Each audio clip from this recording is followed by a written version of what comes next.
Hello, everyone, and welcome back to the Making Milestones podcast. On today's episode, we have a very special guest who is going to be here to talk about her journey throughout the horse world and leaving an abusive trainer-student dynamic that she grew up in during her childhood and talking a little bit about that.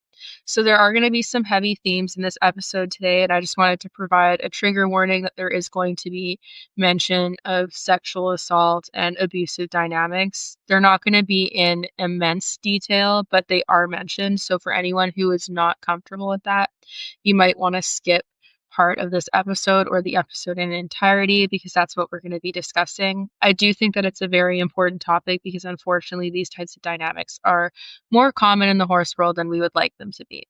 So if you're interested in listening, listen on, but listen with discretion and caution. And if you start feeling uncomfortable, please turn the podcast off. But without further ado, I'm going to jump in and let my guest introduce herself and talk a little bit about what she's been doing. We have Carol Odell coming on today. She is a therapist who's just recently written a book that will be out in April, and that book is called Groomed, and it's about her journey and process in the horse world, leaving these abusive dynamics. Okay, so we have on the podcast today Carol Odell, who wrote a book about some of the issues within the horse world called Groomed. I haven't read it yet, but I intend to in the future. So do you just want to introduce yourself for people who might not be familiar with your work, and then we can jump right into the interview? Yes. Hi, Shelby. Thank you for having me here today. I wrote a book called Groomed, therapist memoir of trauma. And I'd been a psychotherapist for 41 years and decided to use my own story rather than a compilation of my clients' stories to put a book out in the world.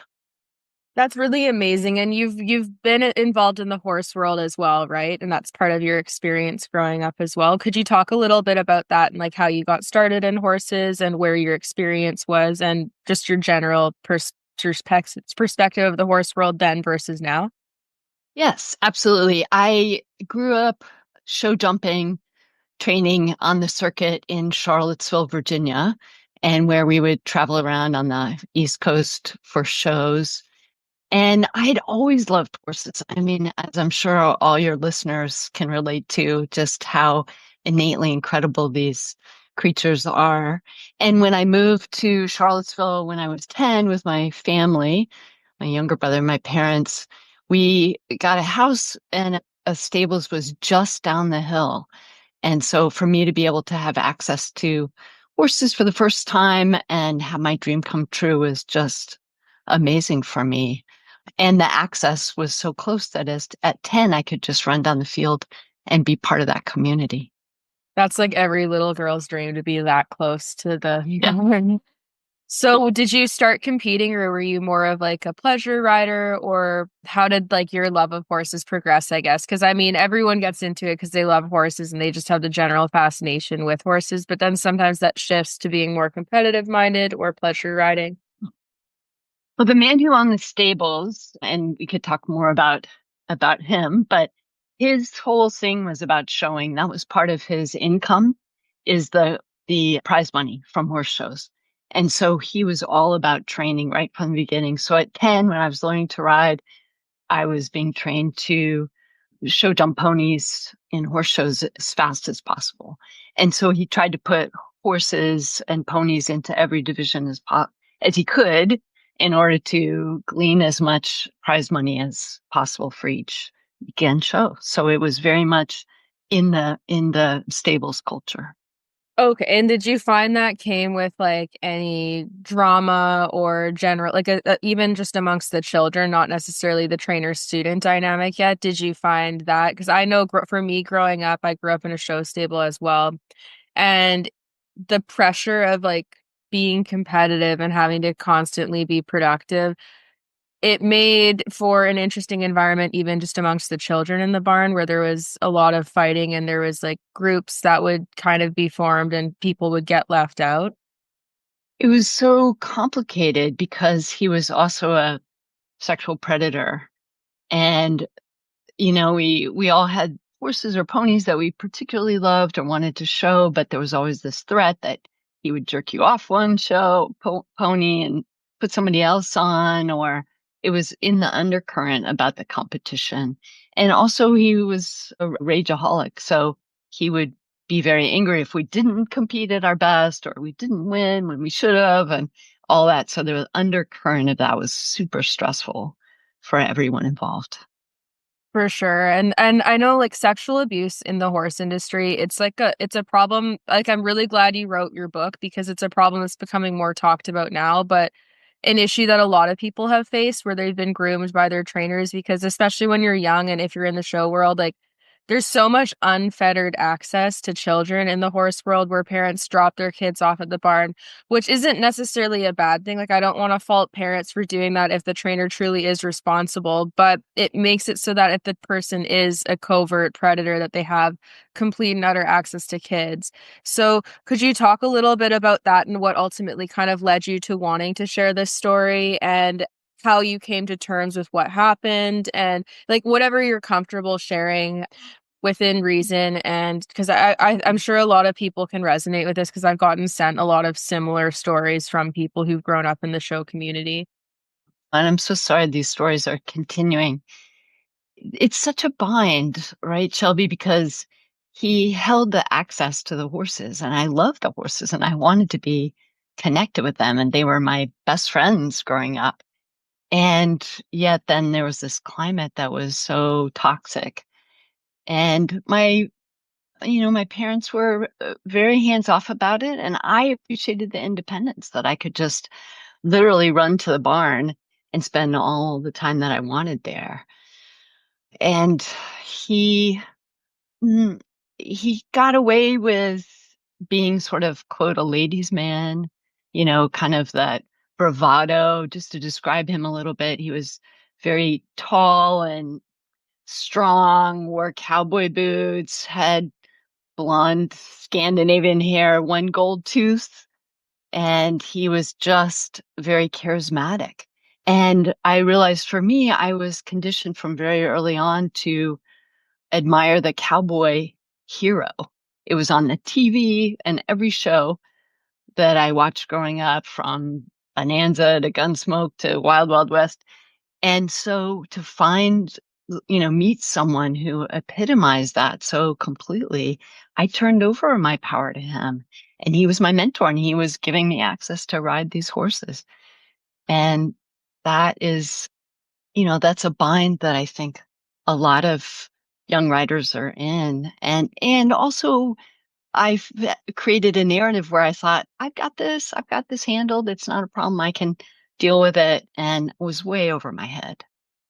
So did you find that the horses then were kind of used as like vehicles for control for him to get the kids to comply and do whatever he wanted, where he was using them to kind of influence you guys quite heavily? Absolutely. They were really his leverage. And I want to say that he was very tyrannical in his training approach too. So it wasn't just the girls that were under assault, the horses were as well. And I think the thing about girls and horses is we a little bit innately want to please, and that can be weaponized as well, because his whole approach was about training through domination and fear. And all of us had a level of fear of him and admiration both.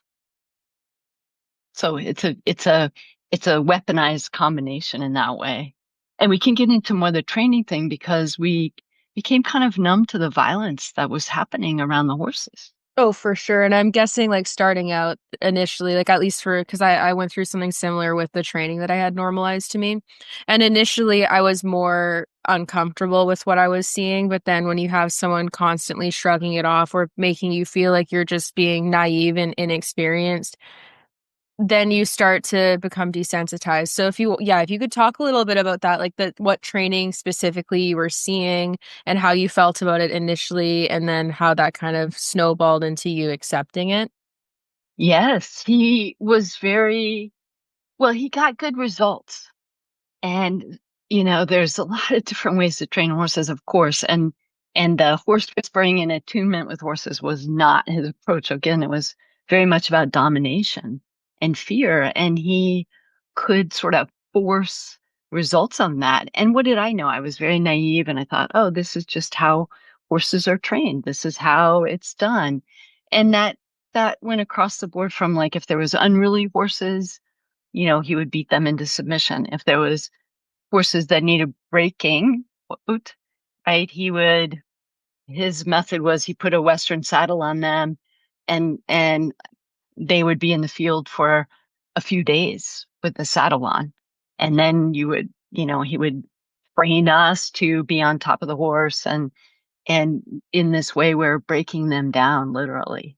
And he would, threaten to not let me ride a horse if I wasn't training and breaking according to his approach.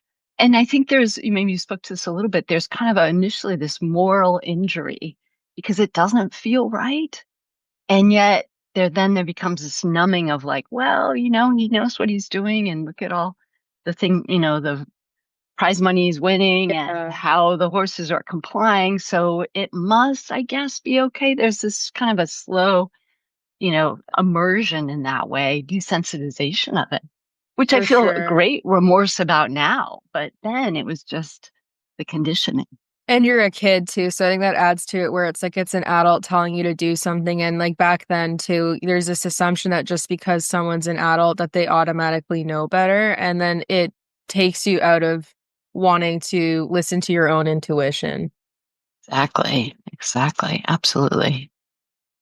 So And I how rode for him a long time. I rode for him I started when I was 10 and I rode for him I left for college, but I would come back and ride in the summers and all my breaks. And then when I was a senior in college, he murdered somebody, killed somebody, and went to prison for that. Not as premeditated, it got reduced to sentence.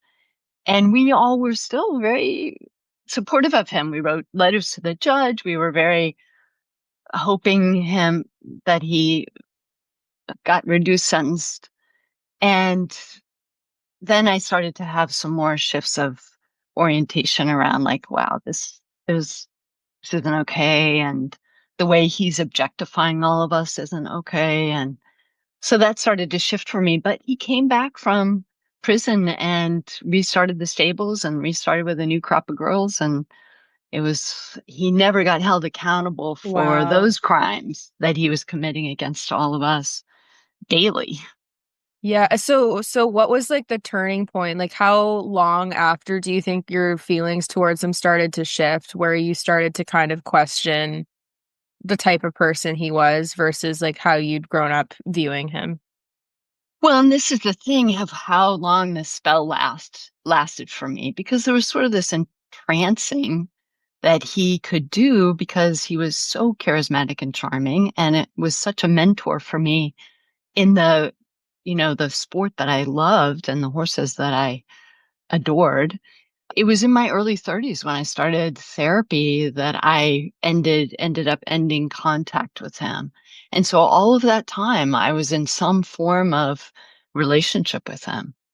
Wow, yeah, that's a long time. Would you be able to talk a little bit about that? Because I think that's something that a lot of people struggle with, where if they've had a relationship with someone who they've grown up like respecting and loving and having be such a focal point in their life, having that shift to where you recognize that that person was actually abusing you must be a really difficult experience. Mm. So could you talk a little bit about how you navigated that and what it was like? Yes, for me, I didn't even name it as sexual abuse back then because for me, most of the grooming was non-touching. I mean, it was sexual innuendos, it was objectification, it was threats and bribes about sex. It was some grabbing and some forced kissing, but some of the riders at the stables had it much worse. And so for me, it felt like, oh, it's not that bad. And also in our culture, it was never named as sexual abuse back then. Now it's all about, even if there's a suggestion of sexual abuse, then that's considered abuse when there's a power differential. But back then it was really, it was such a narrow definition because our culture was so narrow in how we thought about it.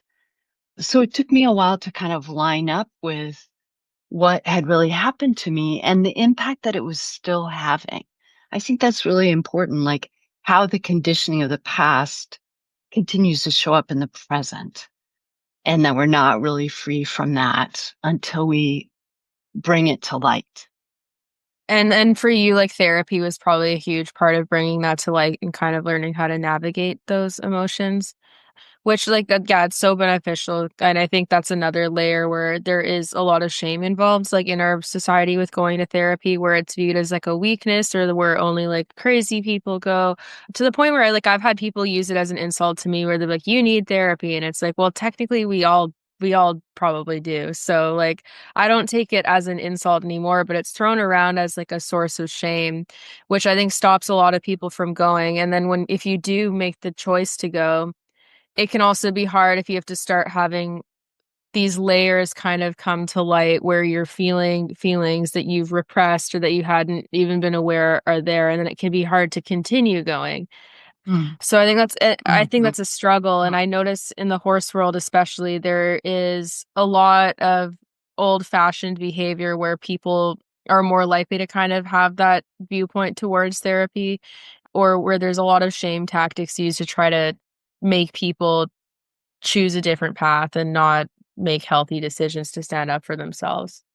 yes, and I want to add to that that we all want the past to be behind us. So I did a chunk of therapy and thought, okay, fine, I'm done. It's past. I'm over this. Like, why would I need to, it's over.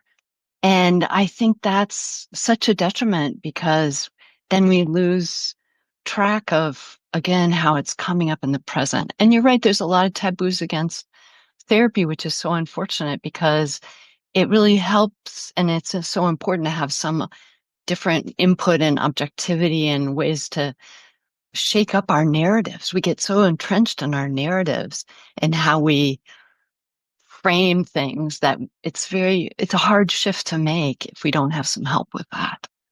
Oh, for sure.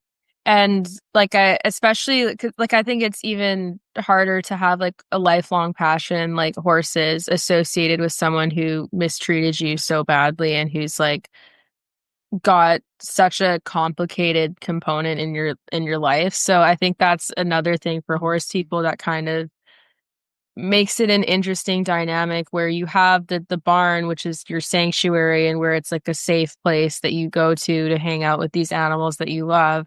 But then if that's also the location where you're around these people who are abusing you, it's kind of like a yin and yang situation where you have so much love for that place, but also negative feelings associated with it. Exactly. And the sanctuary was a great word, right? Like that the horses saved me in so many ways. And yet I was I was in, set up because of that in some respects for being in that environment. And an early question that I don't think I answered well enough is it's so hard to accept the both and. Like I love this person. He was my mentor. He gave me access and he was abusive to me. And it's such a confounding thing, especially as kids. Like, well, how do we reconcile that? It's so complicated for our nervous systems. And what happens more often than not is we eliminate one side of that that's uncomfortable.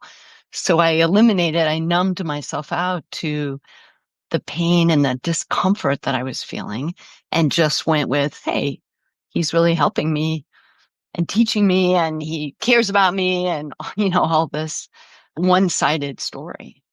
Yeah, and to kinda convince yourself that it was, like, an okay situation to be in too. I think that's another thing is, like, fighting your own perspective of things, and like, for me, it was less about, like, my trainers being abusive to me and more about, like, seeing what they did to horses and trying to navigate justifying that behavior when I felt very uncomfortable with it because I didn't wanna label them as a bad person, and I think that's a hard thing where it's like we feel this pressure to look at things in a very black and white manner where you have to like, someone's either a good person or a bad person, they're evil completely or they're good completely, and it makes it hard to actually label abuse for what it is because people have this notion that if someone is an abuser, that they're just going to be a wholly evil person who has no pieces of good within them and cannot ever come across as a nice person because they're this villain. And then it makes it a lot harder to identify when you're experiencing abuse or if you're witnessing it happen to other people or animals.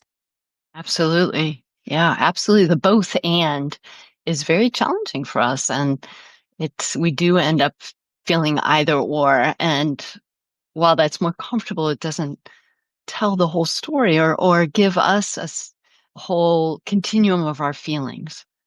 It shuts off some feelings. So while I became very numb to the violence, it meant that I was less sensitive to my own experience. I was less sensitive to the horse's experience. I was less sensitive later on down the road to my husband's feelings. We can't numb parts of ourselves without having it impact other areas. Oh, for sure. It's all connected, and then you end up like when you repress your feelings, the weight of that ends up coming out in other ways in your life, even if it's not immediately noticeable. Like I was so exhausted for so many years because I was just Mm, stressed and I was pushing down that stress and never dealing with it.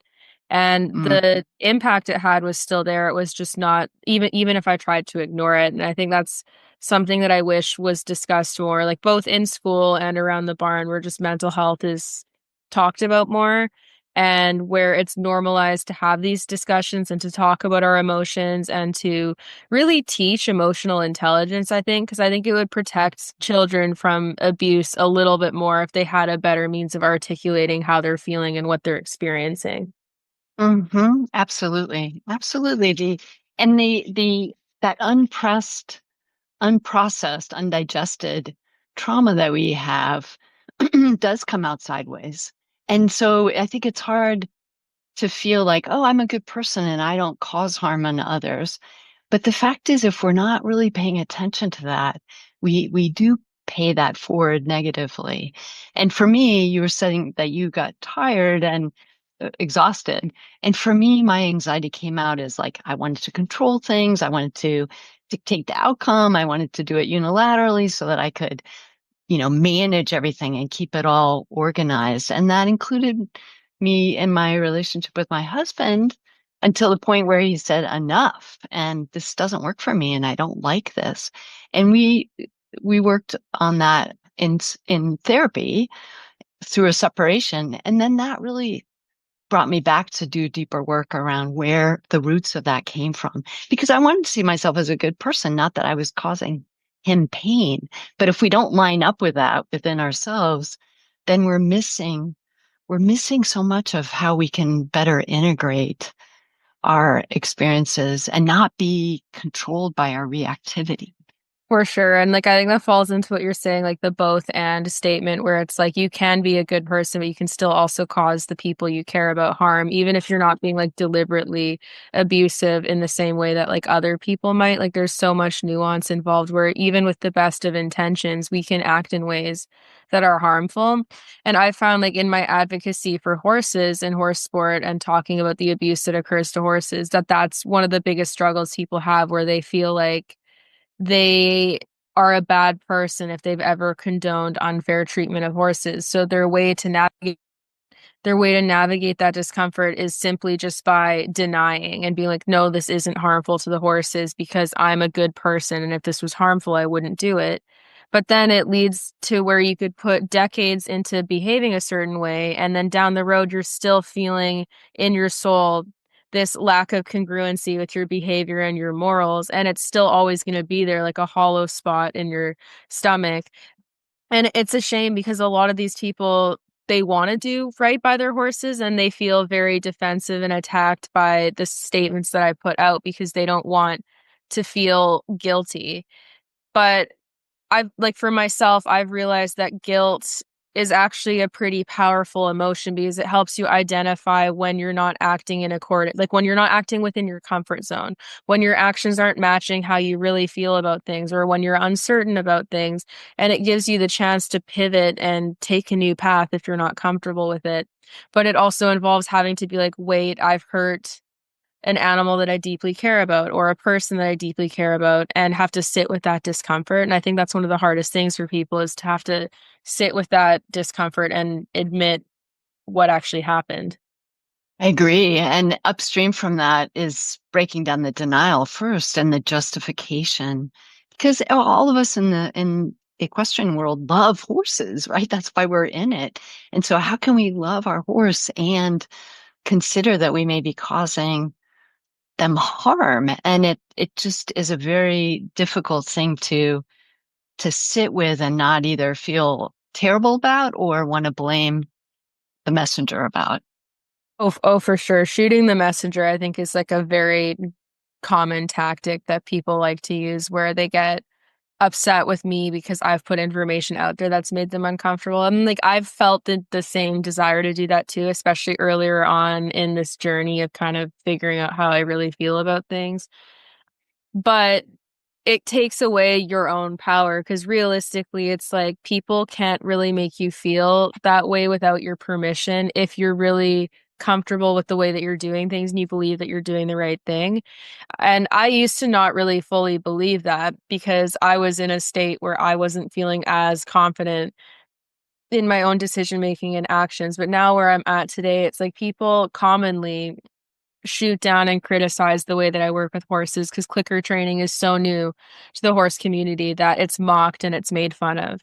Being more considerate of the horse's behavior and recognizing that all behavior has an underlying motivation is a concept that's newer to the horse community. And I get mocked for it, and people will say that I just let horses walk all over me and that they must be really poorly behaved. And they'll say all these things, but then I know they're not true. So it doesn't have the same impact as what it did when I was less secure in the way that I was doing things. And leaning into that shift and kind of leaning into the shame of like the wrongs that I committed has actually been empowering because if I admit that I've made mistakes, it makes it so that people who are going to try to use those mistakes against me to try to make me feel shame or force me to feel bad about myself, they can't do it because I've already admitted to those things. So I've realized it's actually kind of a power move to be able to do that. And it's really uncomfortable to start doing. But once you start to get reinforced by realizing how it shifts your own thinking as well as the power that others around you have, it's a really powerful change. I think in general, anybody who's pushing the edges or going up against the norm is often has to stand alone and stand strong in their own sense of self.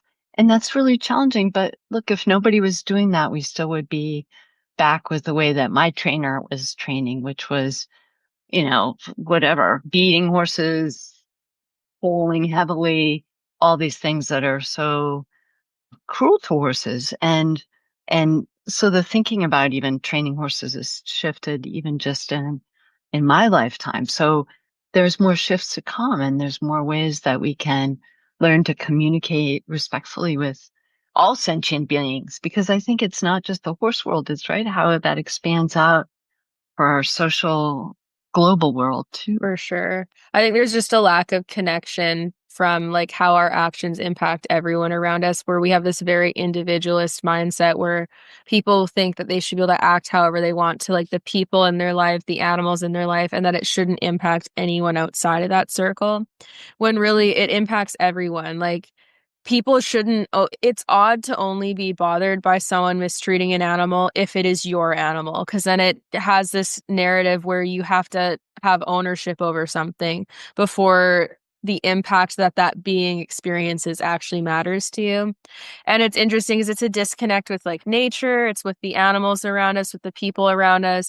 There's a lack of connection everywhere. And I think that that's also where we get these people who are very angry and who are committing abuses to people and animals as a result because they're so disconnected. And even if they try to seek connection, oftentimes they go about it in the wrong ways, and then you experience rejection.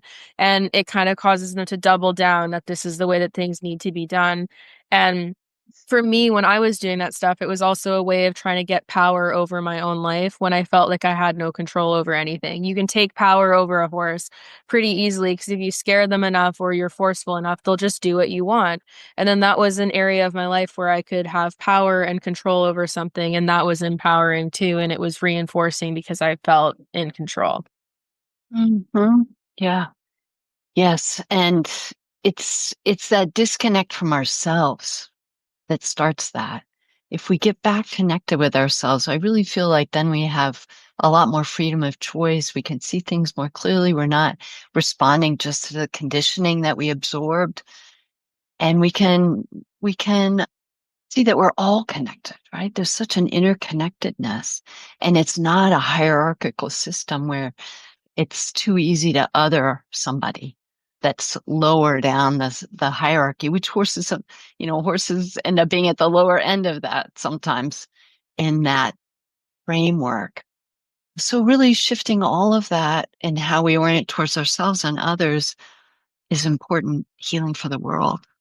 Oh, for sure. And I like what you said about like getting closer to who you are as a person, because I think a lot of people don't actually know who they are as a person. And then that's part of the issue for them, where they don't really have anywhere that they can feel truly at home because they don't even feel at home within themselves. They're trying to find a home within other people, within other places, hobbies, distractions. And it can be like I think I'm still discovering who I am without that conditioning because there are so many things that I did that I thought that I liked and that I thought were part of my character that were actually largely being pushed by me doing what I thought other people would like best. And then that's not fulfilling because it's not actually driven by what you want for yourself. Yes, yes.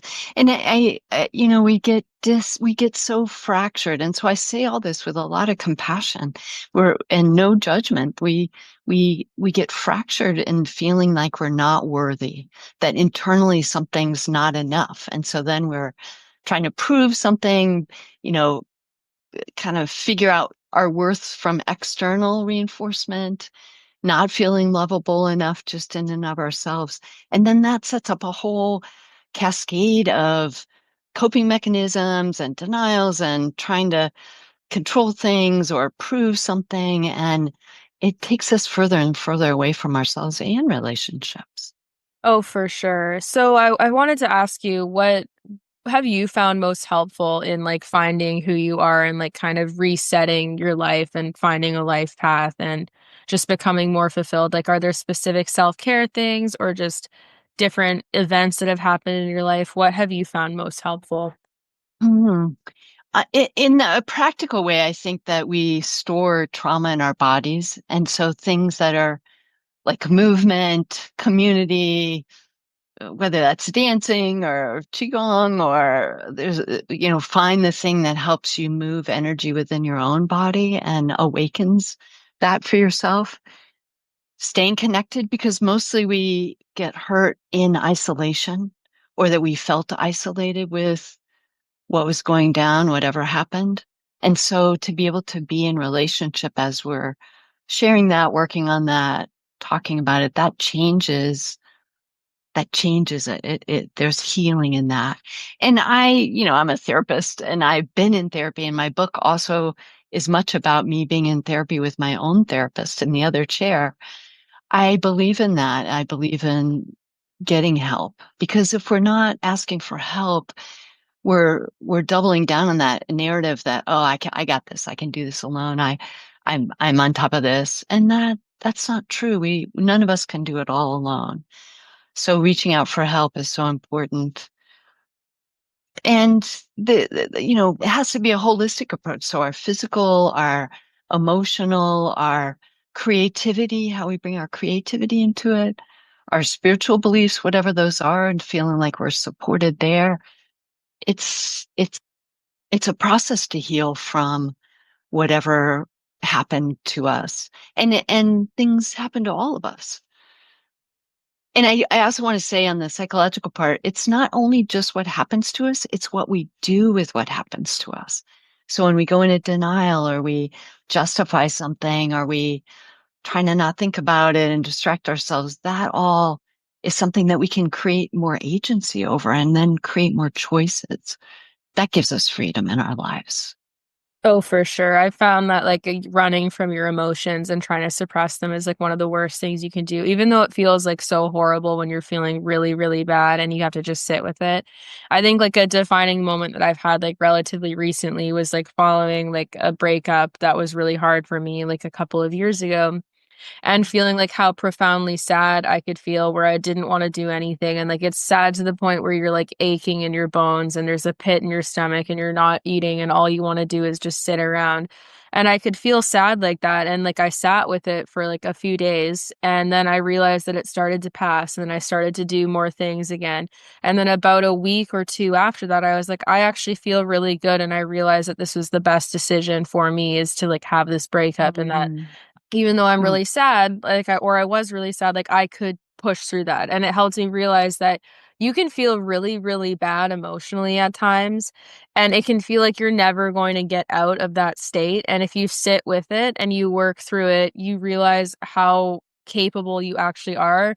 And what that crappy moment in my life has given me is just the realization that it's like you can work your way through this and come out on the other side a better person with a better idea of what you want in life and feeling more understood and knowing what you deserve more and being proud of yourself for setting boundaries. Because that was an example where I had to set a boundary where I wasn't being treated fairly, but I had like very little self-esteem because of that situation and because of the emotional abuse.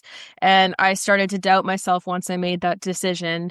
But instead of caving and trying to alleviate that discomfort momentarily by going back and then repeating the cycle again, I just sat with it. And it was very empowering because now it's helped me realize that even in moments where I am feeling sad, that I should just sit with it sometimes and not look for an immediate fix by going back to what feels slightly more comfortable.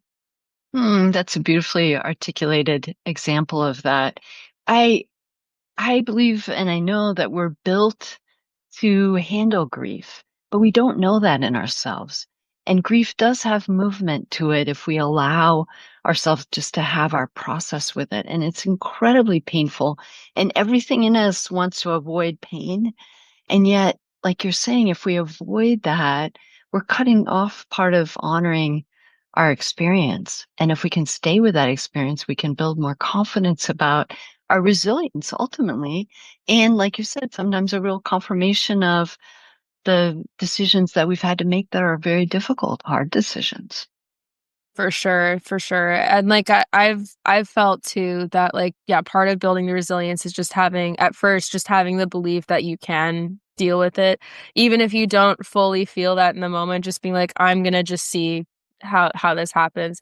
Because what I've also noticed too is sometimes it's a decision of do you want to deal with a profound level of grief in that moment where immediately you're having to carry more weight, where you're more emotionally uncomfortable, or do you want to deal with a longer degree of a series of slightly less profound moments of grief and sadness and unhappiness, but they're repeated over such a long period of time that if you were to pile them all up collectively, the amount of grief that you're experiencing is a lot greater than what you are in the moment if you just try cut off whatever is causing you that and leave.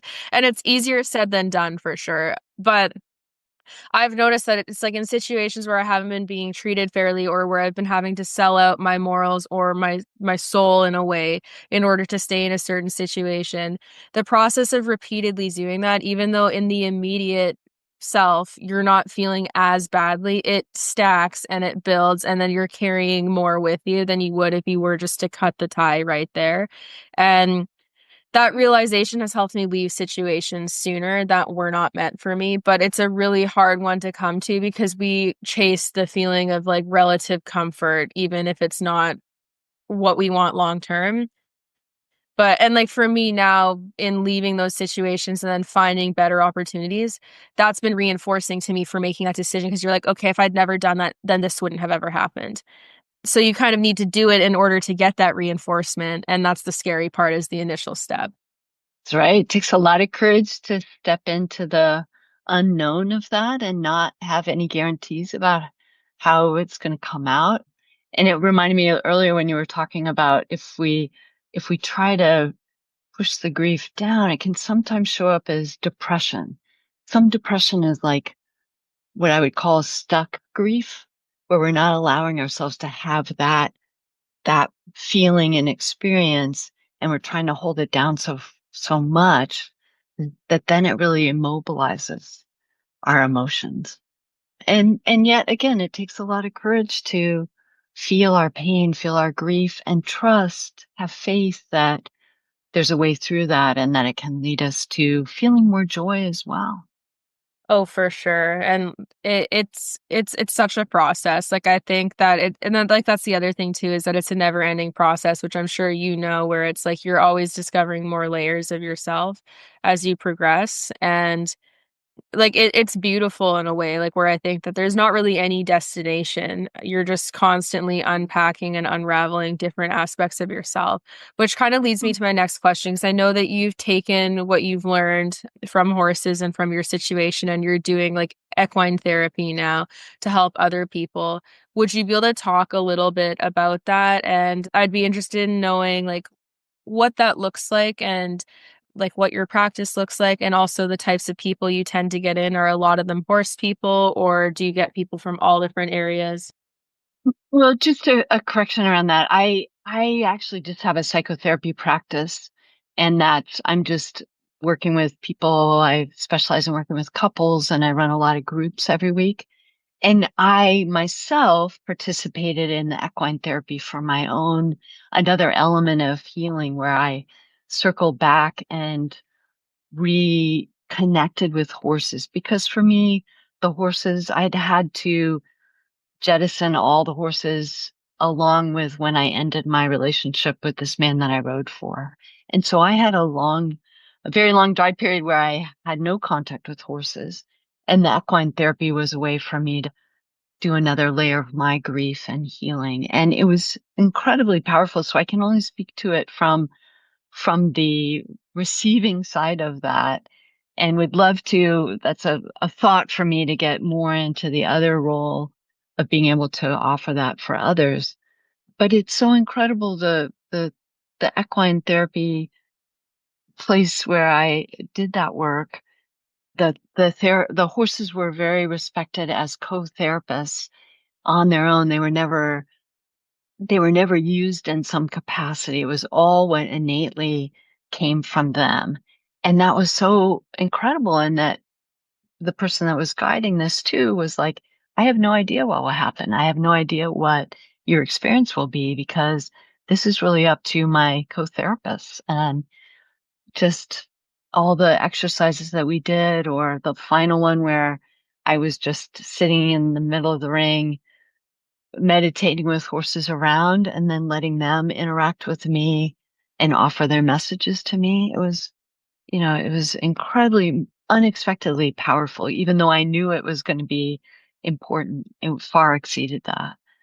Yeah, horses are just such highly emotional animals and like so receptive to like our feelings that I think that they serve as like amazing mirrors for anything we're feeling under the surface, which can be a good or a bad thing because if you're feeling really uncomfortable and like anxious or angry or you're sad, like they can feed off of that and then they might decide, "Hey, you're feeling too anxious. I don't want to hang out with you today."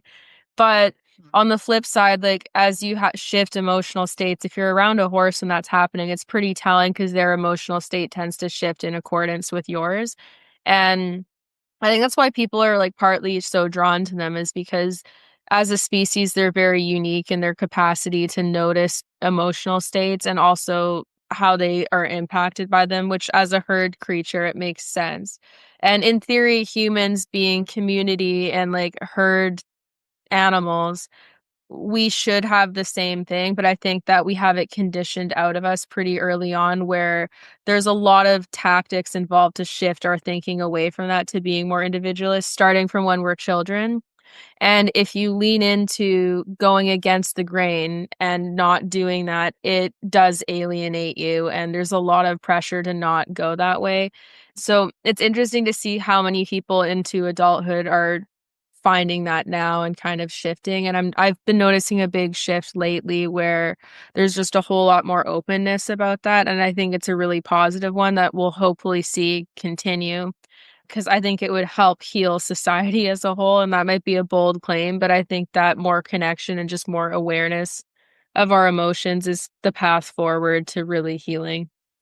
I completely agree. And that whole thing about horses being herd animals and really prey animals. And so they've had to innately attune to others and attune to the feelings of others and wanting to be part of and connected to. And we actually, as humans, are innately predators. And I think that's the shift is how we create a special bond, predator to prey, and have horses impact us and shift and evolve us to be more and more attuned and connected and mutually respective of others. Oh, for sure. And I am hoping that we're on the way to do that. Like, it's definitely hard because I think that anytime you're seeing societal shifts, there becomes like a really firm line drawn down the center where people feel very strongly one way and people feel very strongly the other. And then it inevitably creates discourse, which I think we're at right now. I had someone actually, like, I saw a post where someone was referring to a lot of what we're seeing as like an extinction burst for the patriarchy and like that type of mindset. And I thought that was a really excellent way of putting it, where we're seeing a lot of people get more vitriolic and upset as we move away from certain paradigms. Mhm. Yeah, I think change is so threatening. Change can be so threatening to all of us that we want to keep it the same. We want to double down on what's comfortable and familiar, even to our detriment. And the change that is in the air in a larger way, I think, is creating this backlash of really doubling down to keep it keep it the same. And so I hope that what you said was true, that it's really an evolution and an end of an era and an end of oppression. I mean, that's a hopeful thought, and we may or may not see that in our coming years, but hopefully that is the direction we're going. And I believe that I we're hope so. trying to evolve. Yeah. Yeah. Yeah. I think it'll be still like a longer path forward than what many may like, but I do think that it's headed there. And like my hope is that even the people who are really opposed to it, that once they start to be reinforced by the different ways of doing things, that they'll become more open to it. Because I think that's one of the hardest parts where people run from change because they don't see the positives that the change could bring until it actually Mm. happens. And then once they see that and they realize that they're feeling better, it's a lot easier to accept it. And I'm hoping that's what happens because it would be nicer for everyone involved, and we kind of need to shift our thinking about a lot of things just to have more respect for the environment, the animals around us, other people, and just more understanding for everyone's differences as well. And the more we can do that, like everyone benefits from that because it'll just open the door for everyone to feel accepted and be able to be their authentic self. Yes. I hope and pray for that as well. So with your book, it's being released in April, correct? I think that's what your publicist mentioned is. Yes, April 22nd is my pub date. And again, this is my offering in the world of the work that I've done and my own story. Like I said, instead of using my clients' stories, I decided to use my own. And you talked about shame at one point, and I don't know that I answered that question, but I've had to, face some of my own shame about it. Like, wow, I'm a therapist and I'm still having to do this work and I'm still struggling, or I still am unpeeling layers about myself. And then it's really been helpful for me to continue to recognize, like, hopefully in all of our lives, we continue to do that. And there's nothing shameful about that. It's everything about being vulnerable and recognizing that we keep growing throughout our whole lives. And I wanted to offer that to people, and hopefully it will find the audiences that could be helped by it. For sure. And I think that's a great way of putting it too, to say that everyone's growing no matter what. Like, even if you're perceived as an expert in your field, I actually think it's like a green flag to be able to admit that you're still growing, because a lot of people don't want to admit that, and that is a sign that they've kind of stunted their growth by believing that they don't need to grow.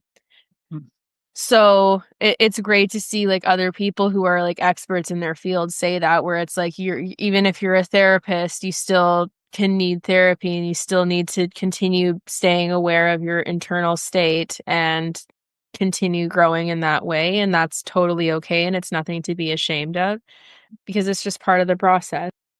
Yes. Yes. And it's what I can offer my clients is the work that I've done on myself. And that's important to me to continue to work on myself and my personal relationships and my relationships with everybody that I'm in contact with. And yeah, and I hope that others continue to, think about that as a really positive way for the health of our world too. Oh, for sure. So do you still do much writing anymore, or are you're pretty busy, I'd imagine. So I am busy. It was so moving for me, Shelby, recently when I went to an animal rescue sanctuary and connected with horses there and the power of just being around horses again. So it's coming back for me. I live in Seattle. I live in a big city, but there's some ways and now things as I'm opening up more to re-experiencing my relationship with horses, there's different opportunities that have presented and I'm excited about, exploring those more into the future. that's so exciting. Yeah, you're actually quite close to me then in Seattle. I'm like 2 hours away from Seattle, just across the Canadian border near Vancouver. Ah, Yeah. wonderful. Yeah. Wonderful. One of my favorite cities. Yeah, I like it here a lot. I like the Pacific Northwest in general. It's just such a beautiful area, so I'm a big fan. Yeah. But I guess for a closing question, what I would ask you is, do you have any advice that you would give to people who might be currently in or recently have left a situation like the one that you came out of in your barn? And if you could tell them something, like what would that be? Be gentle with yourself, be compassionate with yourself, get support, do good self-care, keep recognizing that the trauma, it's not about actually getting over the trauma. The trauma informs our lives, but it doesn't need to define who we are or who we're becoming. So the trauma is never limiting. It's part of the integration process and who we can continue to grow to become. I really like that. That's a really great take on trauma and like not having it define every aspect of your life, but having it be part of it and like relevant for information. I think that's a really great way of putting it because it definitely is hard to move past trauma and grow around it, but I think that that's a really freeing way of looking at things. And I hope that that'll help anyone who's experiencing similar situations because unfortunately in the horse world, I do think it's more common than what we know right now because of how much pressure there is to silence people. Like I know there have been higher profile riders who've gotten under fire recently because of that, because people have spoken out, but the amount of courage that someone needs to do in order to do that is very, very hard to come by. And I think that there's a lot of people who just need to find these little supportive atmospheres to help gain strength if they do ever wish to speak out. And I mean, if they never do, that's also okay too. It's just do whatever feels right for you. Yeah. Yeah, and hopefully the stories, that's part of why I'm sharing mine, is that help people not feel alone in their own stories. And the more we share that, the more we can open up these kinds of conversations. And Yeah. thank you so much, Shelby, for having me on your Yeah. show and this Yeah. conversation. I Yeah, appreciate thank you it. so much. I'll send you the link once this one's live, and I'm looking forward to reading your book when it comes out, and Hmm. I'll keep an eye out for it because yeah, April's coming up fast, so that's exciting. Yeah, thank you so much. Really Yeah. appreciate it. Great. Have an amazing rest of your day, and thank you so much for joining me today. You too. Thank you. Yeah. Bye. Bye. Thank you so much for tuning into the Making Milestones podcast this week. If you are interested in ways that you can help support the podcast, it would be greatly appreciated if you would leave a review wherever you listen to podcasts. Reviews help to promote the podcast in the algorithm, allowing me to connect with new listeners, and it is so greatly appreciated. Some other ways you can help to support the podcast include subscribing to my Patreon channel, where you can subscribe for as little as $1 a month and access monthly Q&As, behind-the-scenes content, training help, and more. Every subscription helps, and they help to offset any costs associated with the podcast, allowing me to keep most of these episodes ad-free. I also have an online store where I sell equestrian athletic apparel, graphic t-shirt and hoodie designs, horse bridles, both bitted and bitless, and you can check that out in the podcast description as well. Lastly, I have my main website where I have a bunch of webinars with different types of training topics, and where I also offer online training consultations if you want a one-on-one appointment with me. All of this helps me continue doing what I'm doing, and your support is so appreciated.